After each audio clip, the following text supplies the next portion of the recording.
we just had Andy's birthday party. Yeah, look at Happy that. birthday, Andy. The big 5-0. So our Good. The big one. activities, I had to pause there. 50, really? I did have a birthday. no, but was it really 50? No, 58. Okay. Yeah, a little older. All right. We're on YouTube, so we'll see later if we get any public comments, but we can move on if you Okay, want. sounds good. Let's move on to old business then. And the first thing on that is planting locations and priorities. Yeah, so I'll just go, remember last meeting, we had suggested that we'd all come back and think about some spots where we would like to plant, there'd be good spots for planting trees. Yes, this map was good. Yeah, and this map kind of indicated where we currently have our inventory. Obviously, this is just inventory trees, but this also gives you a good vision of, where we have a lot of trees as well. You can tell. And Real- last meeting, we discussed the possibility of, if the tree grate project were to go forward, to have some of those trees go with the tree grate project and look at some other, park areas as well as neighborhoods that aren't really focused on by the city for tree plantings. And of course, the council paused or put on hold the tree grate project because the price came around $250,000, and we want to wait a year or two or to see where we end up financially for that. So that option for this year is I would say off the table. But so I think we should be focusing now on other areas in general that we want to plant trees. And I guess I would proceed, Dana, with just saying that let's get suggestions from each member and then narrow it down to a couple spots, and then we can, as a next meeting or the meeting after that, then actually get specific trees in specific areas potentially. Sounds good. And then did we decide at the last meeting we have 7 trees to work with right now? We have 8 now. 8 trees, Okay. and we also, well, I'll get to that grant the relief grant is separate. Yes. That's separate. So then we have another grant opportunity later too. So Okay. anyway, so Let's see. Shall I go first? yeah, you can go Okay. first, Dan. Yep. Let's see. I wanted to give like a quick update on the new Marina Park Committee. We had our first meeting this week and it went really well. And so we're going to be looking at a number of options for short term for this summer and then also for longer term. This is just one kind of a little bit out there idea that I've had that we can talk more about is I think, trees may not be the main shade option at the park, but I feel sure we'll have some trees there. So one option would be to use some trees and build planters for them and have them in the park this year and then put them in the ground when we have a final plant. So that gives us some more tree cover. It would add, I think, some really fun character. We are talking about doing flower beds, talking about having landscapers donate boxwoods to create some little hedges, just nothing, all this is just conversation right now. But that would be one idea I had. Let's see. So I also wanted to make note, as part of that, we all went through the master plan results as they relate to trees.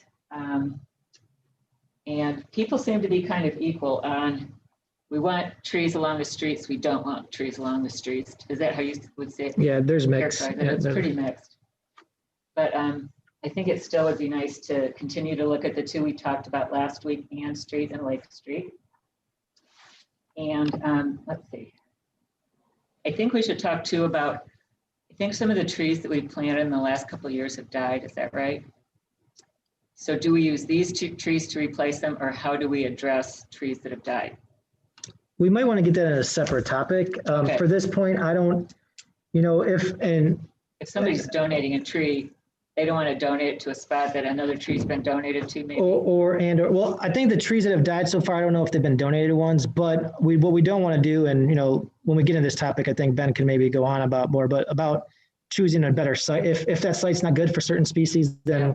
So I think for right now, we go with the donated species that we have and pick spots for them, and then Okay. later figure out what we do for About replacement. trees. Oh yeah, replacement Okay. schedule. That's what I'm in mind. Let's see. If I Other could ideas? chime in, All right. we don't have a policy of placing trees where people want them donated. We have done that in special circumstances, Right. but our policy is that they donate a tree and we put it where it is best suited to be. Right, Yep, yep. that's a good point.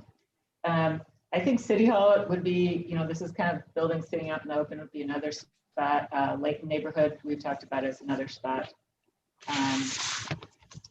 Yeah, and that's what I have. All right, so from Dana, we have Lake and Ann, Layton Park, City Hall area, and then potentially Marina Park for Yes. planters. Yep. All right, next, Nancy, do you want to just take a stab at where your Sure. locations are? Sure. Well, I think looking at the map, we're very heavily concentrated below the bluff, except for Lake Street. I think it would be really nice to do something up top somewhere. I don't know exactly where, I'm not a tree person, so I don't know exactly the best place to do that. But I think in some of the neighborhoods that we tend to overlook, it would be nice to do something up top. I don't know if we can do anything along State Street at all. That's pretty barren of any trees. Those would be my two main things that I would probably look at, since we're so heavily concentrated down below the bluff. Thank you, Nancy. Karen?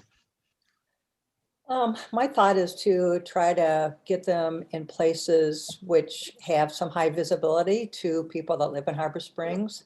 So even though we're maybe highly concentrated below the bluff, if there's spaces there where we could fill in with a few trees, I'd like that. I mean, I live on Ann Street. It'd be great to have more trees there, but to me, it's not as much of a priority because it's not as much of a corridor as Bay or Main Street is.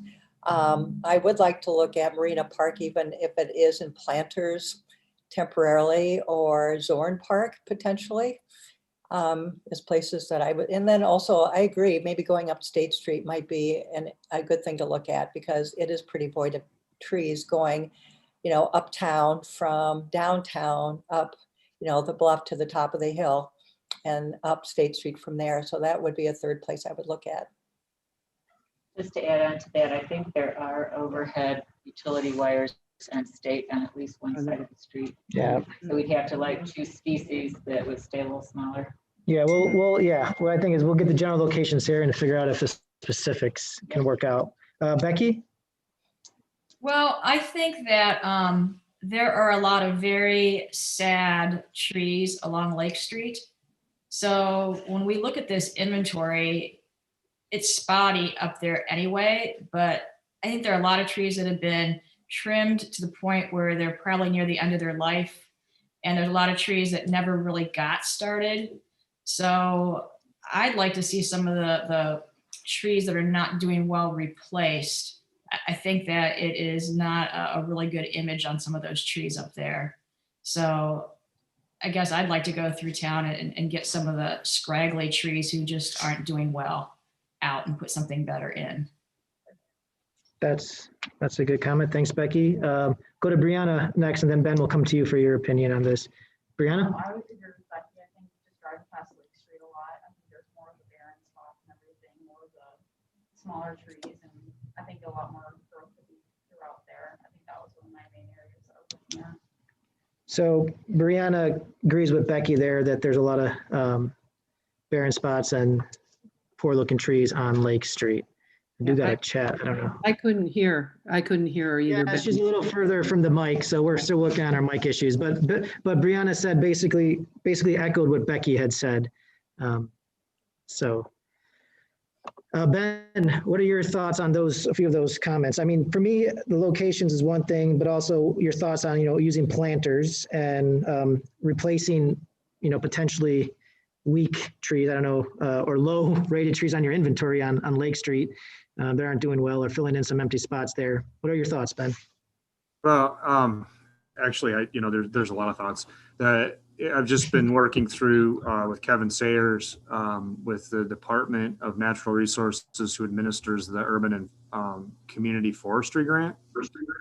And the requirement that they have for any tree planting funds that they provide to a municipality is that there has to be a reasonable 3-year maintenance plan for every tree that's planted. And, one thing we're finding is that we don't have that. We're putting trees in holes. we're throwing people at them to cut branches that are in the way of signs or something like that when we have an emergency. But we're not training those people to do trimming properly or to understand what needs to happen. We're not meeting the needs of some of these species for what they need. And then we're spending money to replace the trees before they have outgrown their useful lifespan. I think that we miss a lot of the advantages of urban forests if we keep putting trees in the same place and we keep killing them. I think that if we want to have high quality trees and high visibility areas, we need to stop treating them like Legos and start treating them like living things. We can put trees in planters. They will outgrow those planters very quickly. We need 256 square inches of soil surface area for every 1 inch of square tree. So, a 2-inch diameter tree is going to be 9 square inches, right? So it would need 1,000 inches of soil surface just to be able to meet its minimum requirements to survive. When we put those things in planters, we either raise them or we have to sink those planters in the ground. If we sink them in the ground, it will be darn near impossible to pull them back out. If we leave them above the ground, just being able to move them, if we want to move them around, will be very expensive. And so if we don't have money to do things like fertilize, train our personnel to prune properly, and do things like install rain sensors and irrigate correctly, where are we going to find the funds to take care of things that are in planters, which are essentially fit poles for trees? I would prefer that we start talking about trying to maintain some of the trees that we have, instead of replacing them as quickly as we are. And if we have an issue with quality, then we should start investigating appropriate species in some of our maintenance practices. One of the things that I talked to Kevin Sayers about was a matching grant and training, getting state funds to help train city employees and park employees to understand the needs of pruning and how we can do that a little bit better. And then extrapolating that to the public so that people aren't trespassing on city trees and inappropriately pruning. And they seem to feel that that's something that they would be willing to donate money for. They would actually donate up to $10,000 for that, and we'd have to match that. But we can match that in kind by getting volunteers to take if we get a volunteer, they'll give us credit for that as money, so we don't actually have to pay anybody, if that makes any sense. Those are good points, Ben. Those are good points. I think, especially on the maintenance aspect, that's something we have to really focus on. One thing, though, is what we came to conclusion was that we have all these donations. Some of them have been sitting around for 2 or 3 years, and we have not done anything with people's donations. And people expect to at least have their tree planted. So I think our goal is to not sit on these trees and to get some planted. I mean, we can do that concurrently and simultaneously with devising a maintenance plan as well. But, and I hear that point. I just think we can't sit on these people's donations because they expect, when they donate money, they expect to have some result shown for it. Yeah, and I'm not. For another meeting, though, is where we talk about maybe getting tree gators and, like a truck with a water bin on to fill the gators up. And maybe that's part of that 3-year maintenance plan, which probably, as Ben said, we should be doing anyways. Well, maybe we put that on the next agenda. That should be a high priority item, is figuring out how we're going to fund and maintain the trees that we're already putting in the ground. It's a long, but it's something that Ben, you and I probably also need to sit down separately aside from the tree board meeting, because there's a lot of DPW and a lot of staff time that needs to go in. And that's the hard part, I think right? the tree board is probably going to look from a more bird's eye level view. Yeah. My thought has been, if we're looking at places to put trees, I mean, if I understand our policy correctly, we take donations to plant a tree within city limits. Right. We don't guarantee a location. Nope. We have been flexible on species because we have a lot of places where we could add trees. We could do that easily. We have a lot. I mean, like what we're seeing on Lake Street is that we have, the lack of maintenance. We could keep plugging trees into Main Street and put them closer and closer and closer together, or on Lake Street. and we'll just see higher mortality numbers. Putting more trees at the problem is not really going to help us. We may be able to expand some of our plantings into other places in the city where we can be more equitable. We have no plantings on 4th Street that we maintain, but we could, some of the people that are on 4th Street at the base of the hill have done massive renovations, and they're, I think that there'd be some benefit to that aesthetically. But there's some huge areas where we've got big gaps that we're not logging. We could easily spread trees out there. I mean, closer to the schools. We've done very little along, Traverse Street. And I mean, we can fill in all these gaps in areas where we don't have existing trees.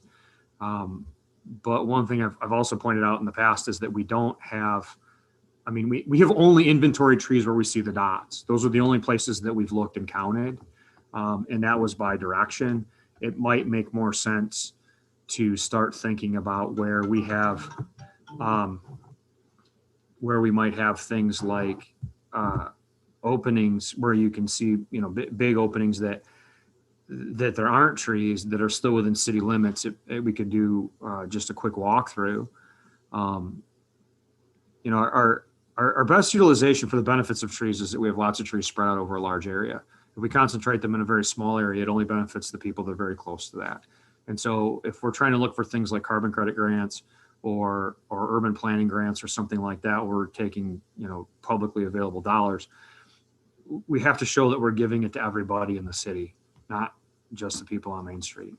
So, I don't know if you can see me. I'm like thinking this way on the map a little bit more. We still have lots of places we could plant trees, and we have very little data that we've done anything with. I think what would be nice if we brought it back around to this 8 trees at hand right now. And it sounds like we have some consensus on some areas. And maybe what we do is, rather than putting them all in one area, is we try and take an approach where, maybe we do put some. Does anybody else think Lake would be kind of an ignored area that might be nice to have some trees? Layton Park is this area right here. Kind of behind the IGA. I'm putting an X on it on the map. So, Victor, where is the IGA on this map? I can think it's. This I is think- Perry Farm, way to the, I'm looking my left. That's Perry Farm. Yeah, this is Perry Farms right here. This Right. right below the X is the IGA. So this X that you see right below it is the IGA right here. Okay, thank you. Can you see his cursor? Yeah. Yeah. Yeah, my So the cursor. city Yep. limit is actually on Ann Street. Perry Farm's not in the city. Yeah, the city limits right here. It's right on Ann on, Basically. yeah. Yeah, there you go. And it goes to this, I think it goes to right here. Sorry. And also But, way to my right, off Lake Street, that's not in the city limit either. That whole big square. That whole big square is not in the city limit. No, that is not. That's correct. This Right, is just so below we it have a is. visual better of where we don't have plantings there because that isn't even in the city.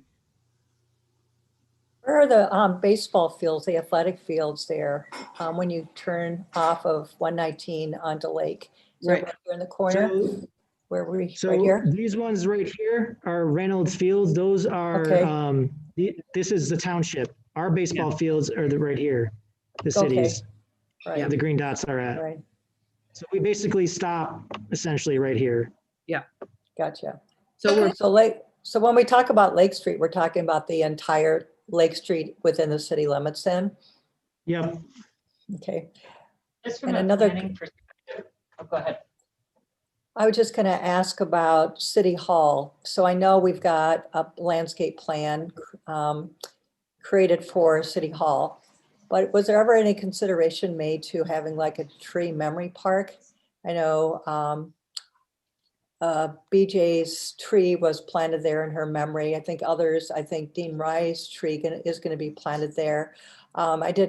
Was there ever any discussion about trying to do a memory tree farm for people that have donated money for a tree? Not specifically like that. However, the council and the city made a policy a while ago, as Ben had mentioned earlier, that we would not put any specific trees to any specific person, wouldn't put names on them. The rye tree was an example, as an exception because it was a city police chief, it was a city employee.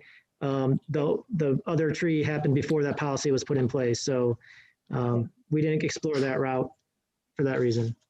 And, Okay. and I think the reason that council came up with that is because, we're talking about trees having a useful lifespan. And so, with very little maintenance dollars available to maintain the stuff that's on Lake Street, what we see is that some of those trees may only be there for a couple of years. And one of the problems you run into with a memorial tree is that if the tree dies, it's a living thing. Sometimes those family members go through that loss twice. Maybe not the same or the same magnitude. I would hope that their family members love, that memory should be much greater than a tree which doesn't have the capacity to feel. But what we've been trying to do is indicate that, people that cared about this person have donated to having plants in the city, and that the city takes that seriously by maintaining a green space somewhere. And their name would go on a badge on a plaque that says that the tree has been donated and that it's in city limits. I think it could be an interesting discussion that there would be a place where more of those trees are planted for that purpose. And we maintain. And Ben, you had mentioned this to me on the side of last year, but we haven't taken it further to fruition about the idea of a tree park where people can donate. But I don't know if I'm super comfortable with that, just from the standpoint of, I think oftentimes that type of thing ends up at a church. Like where you have a memorial garden, something like that. And I don't know if it gives me the creeps a little, or. Well, I think we should just focus back in on the 7 trees. On this location, yeah. Or 8 trees. So I think we should just narrow down a general, because we got to move on. I mean, we almost have half an hour, but move on. I've heard Layton Park, I've heard Lake Street. Do we want to see if I heard Ann Street and State Street as well? Do you want, Ben, maybe you and I, staff, can take a look at some of those areas a little more in depth to see what would be some good places for trees in those areas, and then come back to the next tree board meeting? Yeah, okay, all right. So is anyone against you looking at Lake and State and Layton Park Nope. for now? Are we tabling this Marina Park temporary 2-year? Let's see what the Tree Marina Park planters? Committee comes up Okay. with first. I think that, There'll be more trees donated. Yeah. Let's hold on. yeah, because Okay. the plan might be completely different than what we start off at. That could You be. you never yeah. know. All right, so Ben and I will take care of that in the upcoming month. Thanks, Okay. Ben. Let's Well- move on to the Tree City USA update. All right, Tree City USA. So really briefly, as you can see on the screen here, I've listed the 4 standards and I highlight them all. We have met standard 1. We have met standard 2. We have several tree care ordinances. We have met standard 3. I have included the budget, just one rough budget, how much money we spend on it, and it's definitely more than $3,000, which would be our $2 per capita. And the 4th standard is what we have to then work toward, is having Arbor Day observance and proclamation. Proclamation is relatively easy to do. It's choosing an Arbor Day observance. It doesn't have to be on Arbor Day itself, but choosing a day just for this. So if we want to become Tree City USA, this is what we have to do next. I did go online, and the Michigan State Arbor Day is the last Friday in April. And that is coming up pretty quick, and I'm not sure if that's totally applicable to northern Michigan, because we could have snow on that day. So maybe at least for this year, we might want to think about the last Friday in May, for example. Last Friday in May. Just a thought. Yep. Any other suggestions? give us a little more time to plan. So, It would. I mean, originally Arbor Day was for the founder that decided that he was going to plant trees in the prairie in Nebraska, and so it was on his birthday that Arbor Day was originally planned. I think that it is. It is a soft date. I think that it can be observed anytime we want. Right. But I think yeah, that's a good point. For our planning purposes, if we're fine with the last Friday in May, we can look at it in more detail in next tree board meeting and see what we need to do. I mean, there's not a whole lot we have to do. It to be something simple, so we can One get. other good thing about that, if we want an educational aspect, the kids will still be in school That's true. Yep. Or remote learning. for remote learning. And perhaps, Brianna, maybe we could figure a way to incorporate some people from the school. Yeah. So should we tentatively mark in last Friday of May, and then we'll come back to with another plan, more detailed plan at the next tree board meeting. Good. All right. Moving on. Where are we at now? Oh, Do we want a committee, or do we want to try and hash some stuff out today, or what? How do you think? I'll hash some stuff out. Okay. I'll see I'll read more in detail about this, and then come back with some proposals at the next tree board meeting, and then. Okay, and just one thing I'd like to throw in the hat is, a common thing that they do is the city gives out free trees. So Mhm. I've already reached out to Great Lakes Landscape and Supply, and I can get wholesale prices, probably the city can as well, Ben can, to see what he could come up with. So sometimes they're bare root trees, which are not going to have a great chance of survival, but they can be like just little small container trees too. And then one thing that he asked me was how many. So, we have to at some point have a discussion about how many trees we think we could give away. Yeah, it's a good point. So I think it's one thing it'd be fun to get kids involved and excited, and maybe, I don't know if there'd be at some point a survey go out, like here are 3 different tree species. Please sign up for one. So then we would know how many to order, and Oh, yeah, that's a people good could idea. get what they want, maybe, If we start putting I stuff think in, also there's often an educational aspect to it, where maybe we could talk Ben into doing, like we could have maybe it's Saturday's better, really, I don't know, or we could, or maybe it's during, I'm not farmer's market, the kids need to be there, but maybe some way Ben could talk about like how to properly plant a tree or how to properly prune a tree. If we think people would want to attend something like that. Ben? yeah, I mean, I'm happy to do that. We can, there's the Urban and Community Forestry Grant, which would actually give us some money to pay for an Arbor Day celebration. It's minuscule. It's like $500, but let me see if I can sit so people can see me. Is that better? Can you see my face now? Yes. And you can see the clutter behind my head.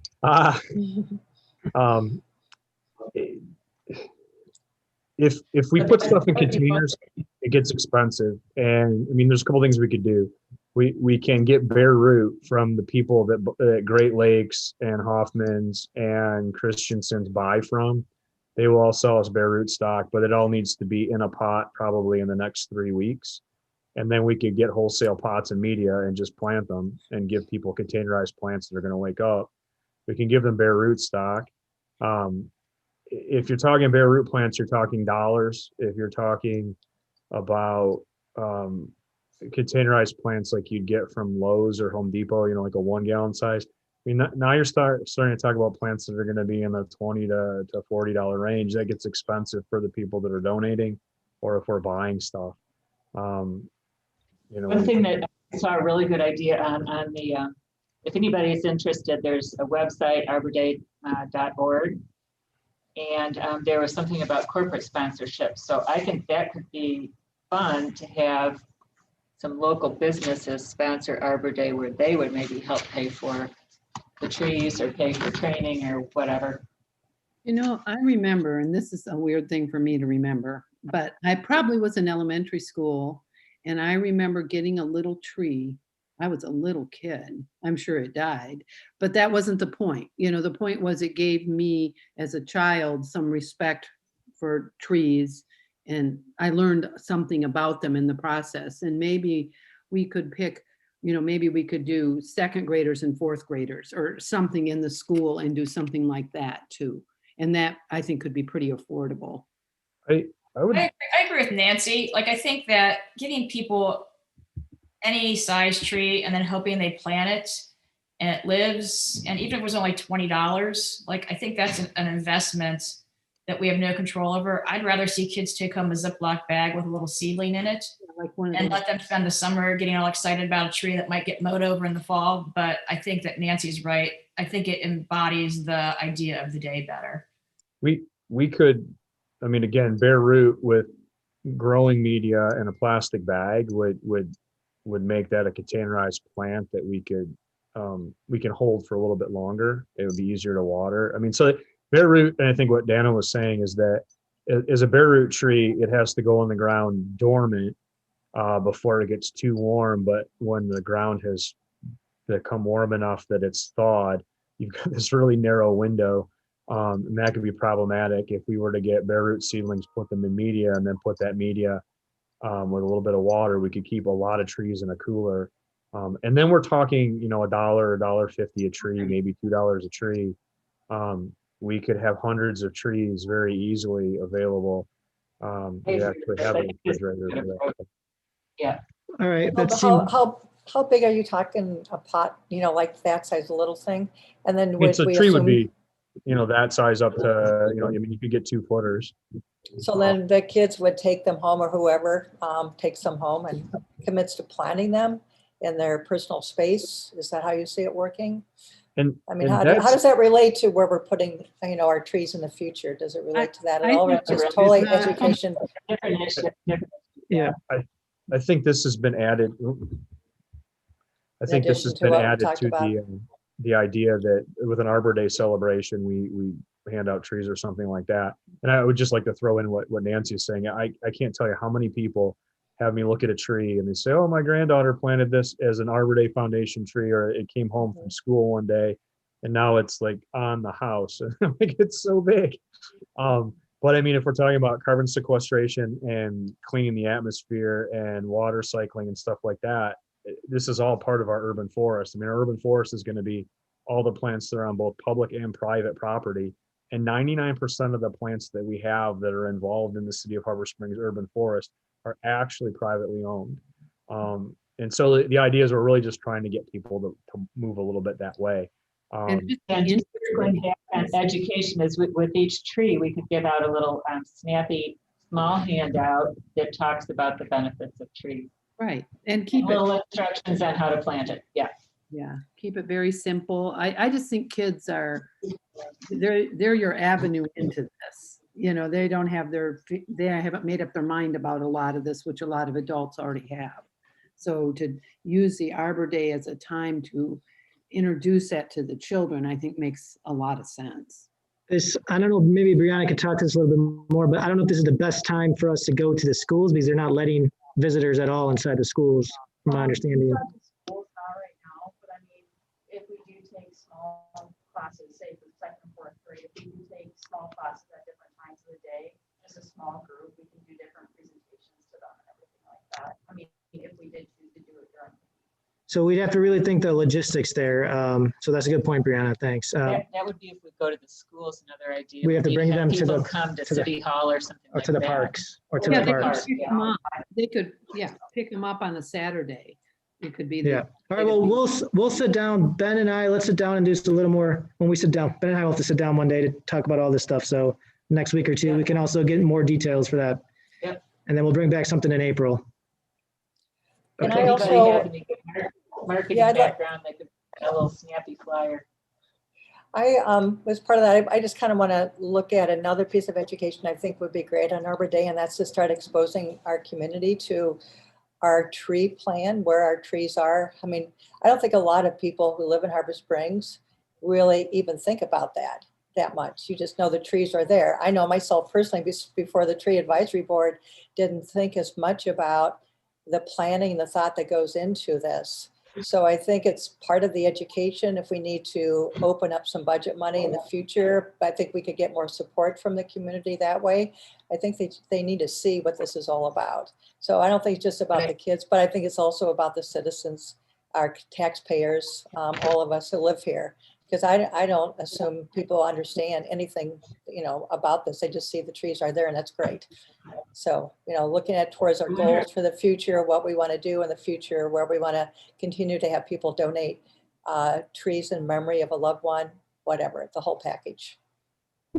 So maybe we all think about like where that could happen, like maybe farmer's market would be like a good spot to hand out trees and also to have some poster size material about what our tree plan is all about. And coverage in the Harbor Light and on the city of Harbor Springs website, and all ways of communication we have available, Instagram, whatever, to get that out in front of people. Sounds good. Thanks for all the feedback on that one. All right. Should we move on? Yeah, we should move on. Yeah. Okay. Let's see, we're going to have an update on the Relief grant site visit. Yes. So Relief, as you know, Mark had applied for that grant, and we got that some money to plant some trees. And we had said that we would plant the trees at the spillway where they're doing a landscaping project, but we would go up Main Street. So we'd go up east on Main Street to fill in spots where we could still create a buffer from the spillway and the road. And so what is going to happen is next Wednesday, I believe I just pull out my calendar, next Wednesday at noon, next Wednesday at 11 a.m., the Relief specialist is going to come visit us and take a look at the site, and then probably just talk about with, Lucas, our DPW guy, and I, just see if there's any utility interference and if it would be a good spot for planting trees. So I invite anyone, my update really is to invite anyone to come out of your tree board members to that site visit next Wednesday at 11. If you want to. If you're out of town, that's fine. It's probably even better because we only can have 2 people unless we make it a public meeting. So if 1 or 2 of you can be there, and I will be there, Lucas will be there, Ben probably can. I know he's busy, but if I think just put it on your radar. And email me if you plan on being there just a day before or something. Say, hey, I'll plan on being there. That way I just can prepare to know that. I'm out of town, Victor. I'm still gone, so. That's fine. Nope. Yeah. Becky, Karen, if you can, just let me know. I will. I should know Tuesday if I could be there Wednesday. Are you talking about meeting at the spillway, or what's the site you're looking at? Yeah, we're talking about the spillway. Yep, we'd meet at the spillway right in front of City Hall. Gotcha. Yep. Okay. And I can try to make it there. I think the timing was what, 11:30? Yeah, it was 11. Yeah. Okay. So, I mean, I have a commitment until 11:20. I could try to get there afterwards. I could try to I mean, No. I would like to see it and have a conversation. Okay. But that's okay. I mean, it cuts down on a lot of, well, this is what we talked about, because it seems like we're talking, we end up having to relay stuff a bit, but. Right. Okay. Well, if you can make it, I'll try to keep her. I'll try to keep her there. Just give me a text or call that morning and let me know, and I'll let you know if she still plans on being there. I mean, she's coming up from Oakland County, so it'll Hopefully. be a long drive no matter what. All right. I'll keep her here for 2 hours. Maybe I'll take her to lunch. There you go. All right. I think that's good. So just next on the list. Next on the list, species to avoid list. And this was just something I did some research on and roughed up for conversation, and just some questions and thoughts. This is sort of like a summary of all the resources that are listed at the top. The first species that you can't even get, do we need to bother with? Like, they don't sell Austrian pines anymore. What else? They don't sell mountain ash. Well, I guess we did find one, didn't we, Ben? Then down the road, do we want a program to eradicate these? And now that I'm looking back at it a second time, we would not probably want to do that. Then how do we handle species that are a regular part of landscape trade, the highlighted ones? And then Should we also address invasive shrubs and herbaceous plants, which sometimes are almost the bigger problem? Those are a bigger problem sometimes, but I think we should focus on trees as our Trees for now. tree board. And I think you kind of had mentioned, should we try eradicating it? I think the answer to that is no. No. I think our job, my opinion, is to give residents and private individuals an idea of what trees preferably they shouldn't be planting, whether they're invasives or non-natives or whatever. But I think that should be our focus, is like, here's an educational tool. Please don't plant these trees. And we can explain why if you have we can just refer them to Ben, and Ben can. But Ben, what are your thoughts on this list? This is a list from MISN. What was that? What? What's the MISN? You said this list was from MISN. Invasive that up? Species Network. Right here. Yes, oh, sorry, yes. The thing we should be careful with is that, we should be talking about right tree, right place, which is that, some of these, it may be like the box elder in your yard that provides shade and filters the air is probably better than the tree you don't have. But there are some better thoughts to where, so the tree of heaven was actually something that somebody brought into the United States because they thought it was a great tree for stuff. And it was also the same guy that worked on the precursor to Central Park.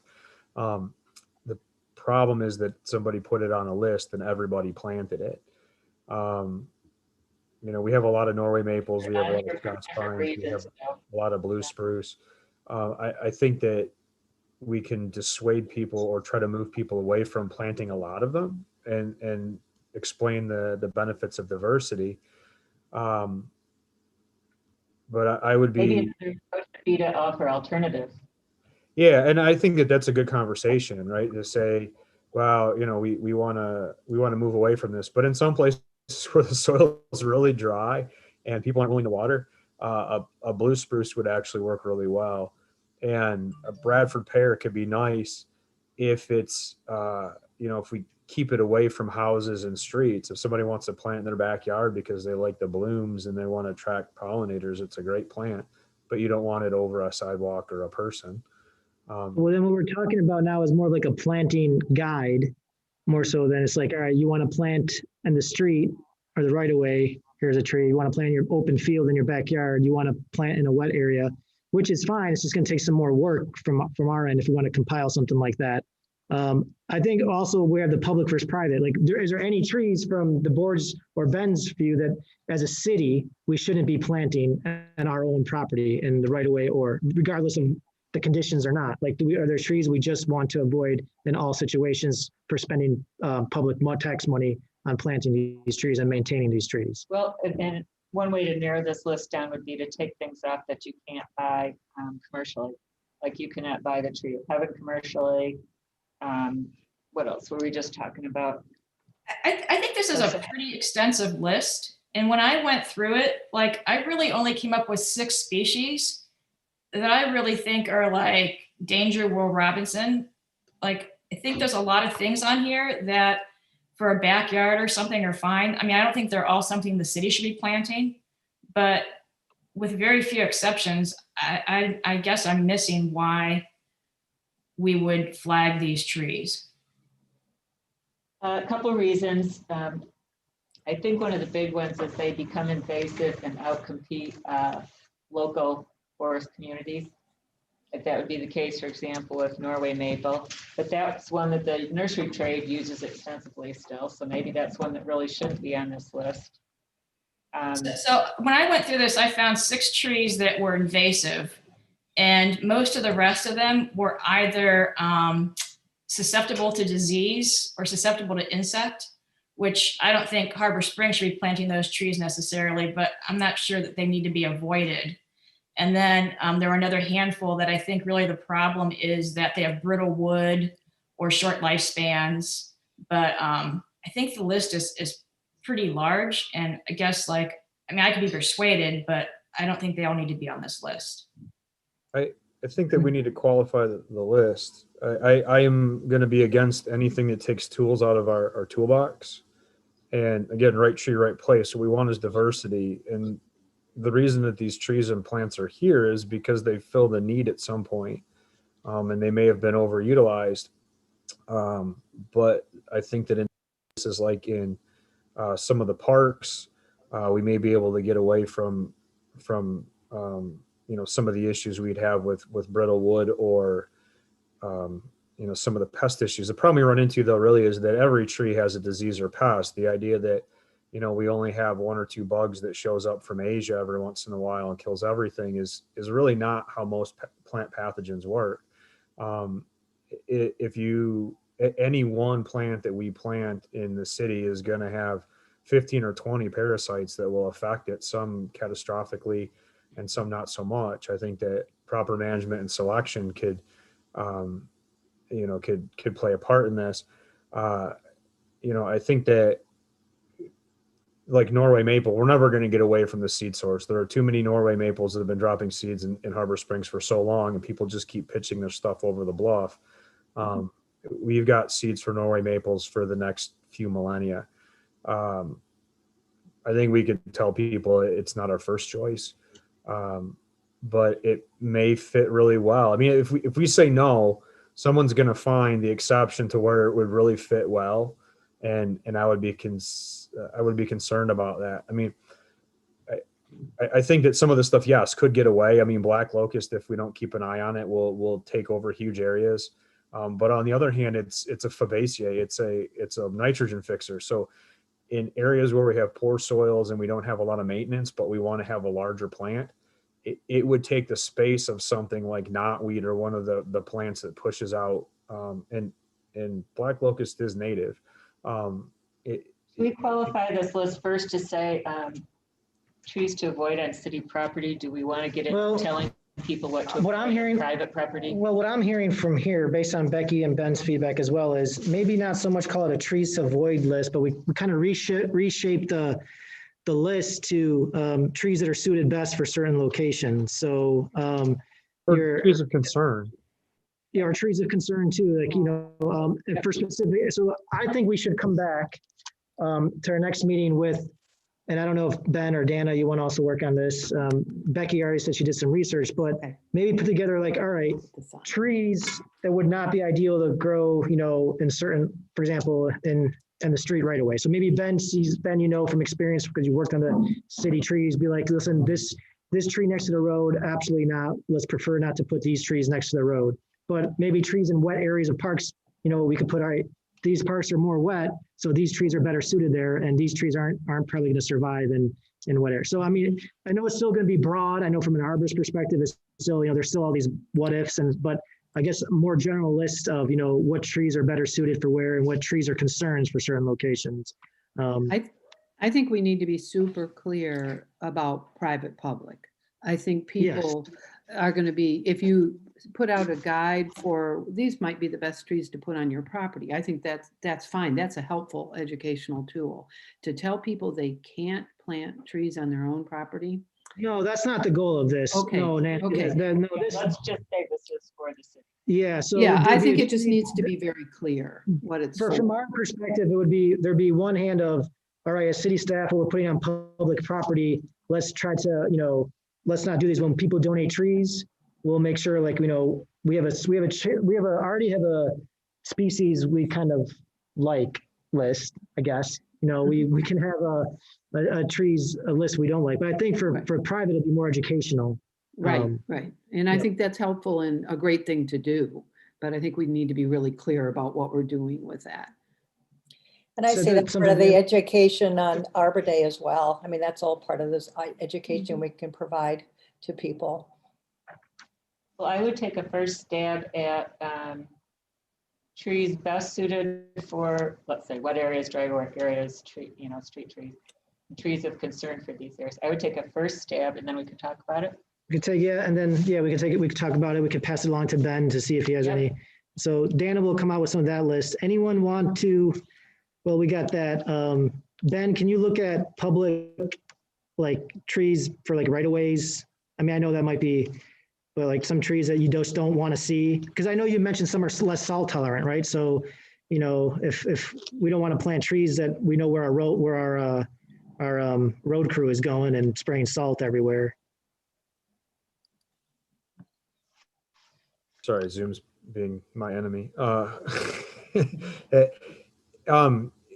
We will have different salt tolerances to different species, and I can pull some lists that'll tell us that kind of stuff. And we got to be clear about right of ways too, because we also have utility right of ways where we want to manage Yeah. height and salt tolerance. So yes, I can find lists of more salt tolerant plants.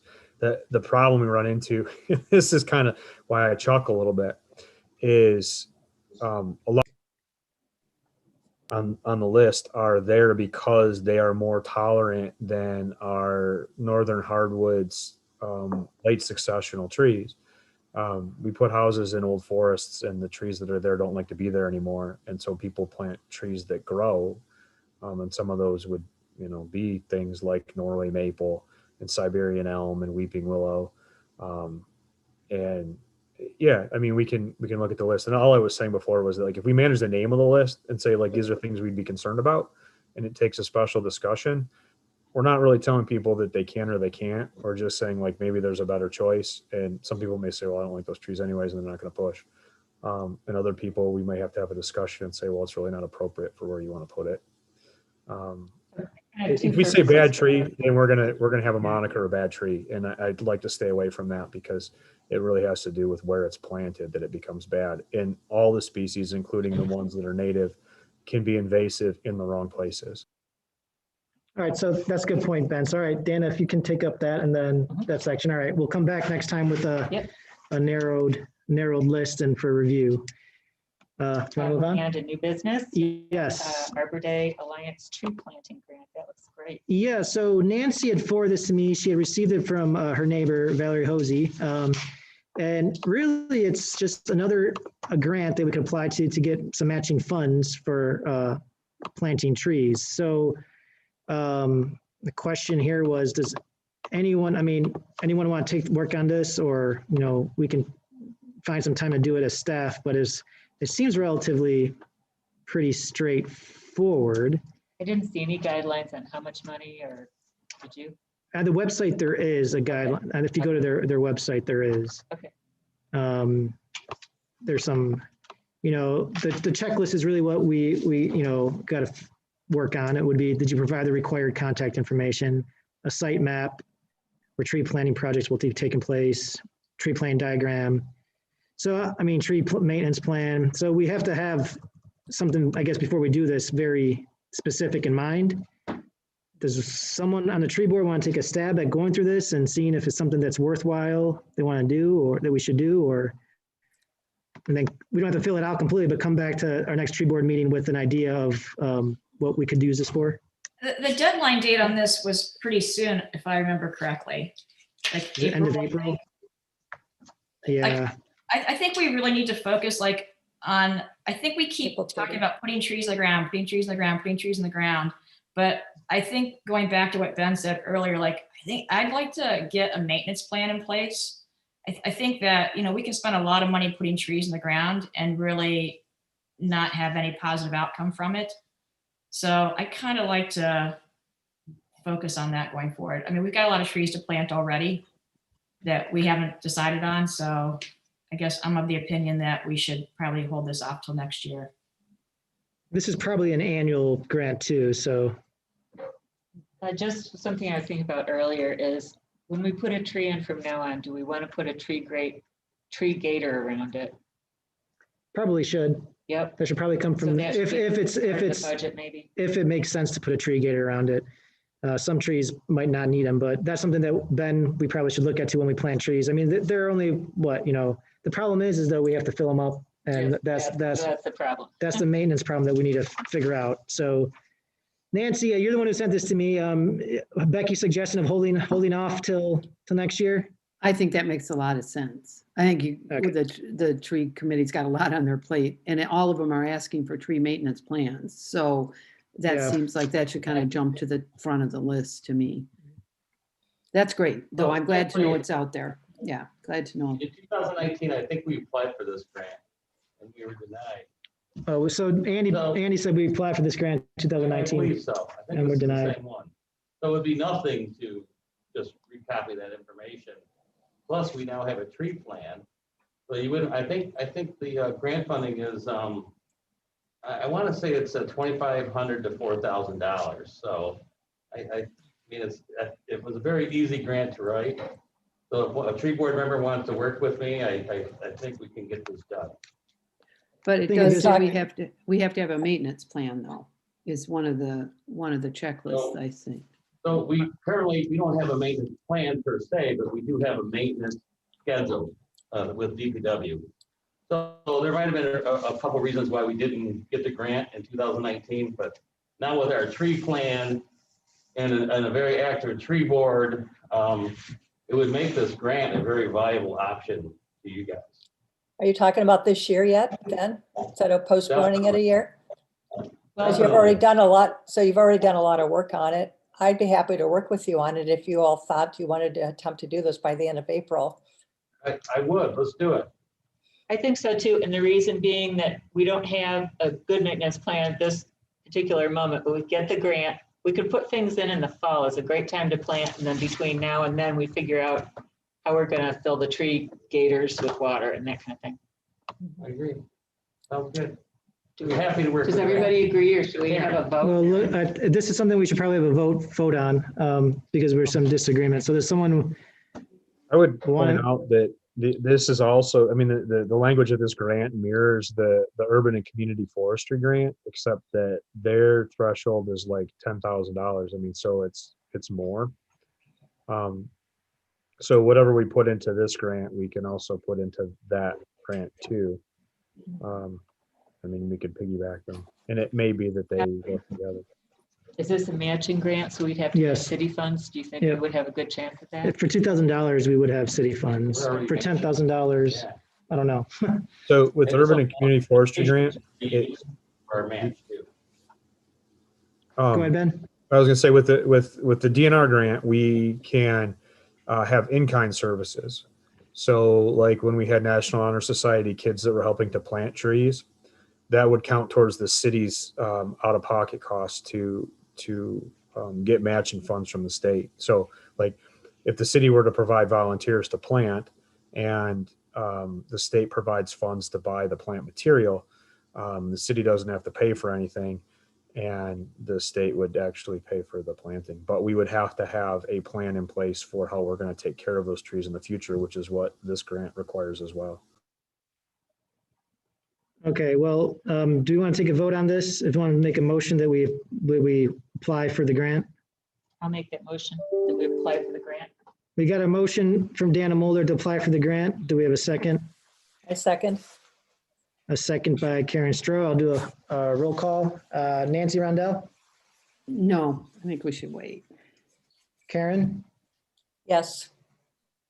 Becky, Okay, and Dana. Yes. So Oh. that's a Need a 2-2 tiebreaker. vote. So that vote fails because you need a majority of the board to pass, and Sue's not here. So, all right, we'll hold off till next year on this one. All right, move on. Let's see. Selection of education outreach goals. So this is something we kind of discussed a little bit when we're talking about the Arbor Day, but from our education outreach section, this was a list of goals and figured we want to work on one or two of them. And I heard a little bit of working on certain education outreach goals. One was from, Karen, about working on exposing people to our tree plan and our tree inventory. Is there something, other stuff from this list of goals that the city or the tree board thinks we want to focus in on for education? Well, some of that will take place with Arbor Day, right? Like the third one, maybe? Yeah, the Arbor Day, yep. Host workshops or live demonstrations. If Ben And can if we help. work on this list, best tree, best location list. That's true. Ben and I are going to write, that's maybe the fourth one.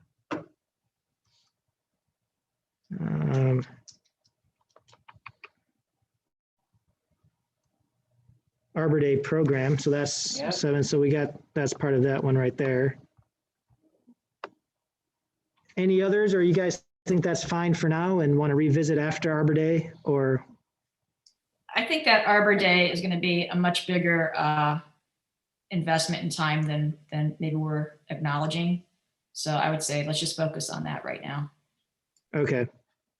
That's a good point, Becky. Would- And like, yeah, Ben? wondering, I mean, one of these things is that we have a public forum to deal with residents' concerns. I mean, wouldn't that be, aren't our tree board meetings open to the public? I mean, haven't we dealt with that? Yeah, but I think where the idea was to hold like specific, like promote a specific meeting just for, just getting public feedback on trees in general and like an open forum. So, Obviously they can Town come hall here, meeting but or something on a, yeah, something like that just for Saturday night. trees. And maybe I think what Becky said though, maybe after Arbor Day, we can come back to some of these goals and see, because I think personally another goal that, and what I'm hearing from especially Becky, Ben and others on here is maintenance is a big thing. And that next meeting, we should really also start focusing on, just figuring out a maintenance program and actually working on that. So I think Becky's right here that, let's wait till after Arbor Day to see if there's, and let's focus on Arbor Day specifically. Do we have enough, moving back to Arbor Day, enough kind of tasks underway? Because our next meeting won't be until beginning of May. Our next meeting will be in April. Oh, April, I'm sorry. Yeah, so yeah. Okay. We have 2 meetings, we'll come back with a more detailed Yeah. for Arbor Day. So I'm good with this. Okay. Anyone have Anything else? Any other new business? Well, I just want to mention, it seems to me, looking through that list, we're already working towards a lot of that in preparation for Arbor Day. So we may be Yes. further along than we think we are. Yep, and some of these goals are ongoing, continuous goals as opposed to just like you do it once and it's over with. But yes, good point, Karen. so do we repurpose the green beer from St. Patrick's Day? When tonight? Arbor Day. That's a good one. Yeah. Any other new business? Okay, I think we can adjourn. All right, I think we're good. Great. Thanks Good all. work. That's- Thank you. Great work. next time. Thank you.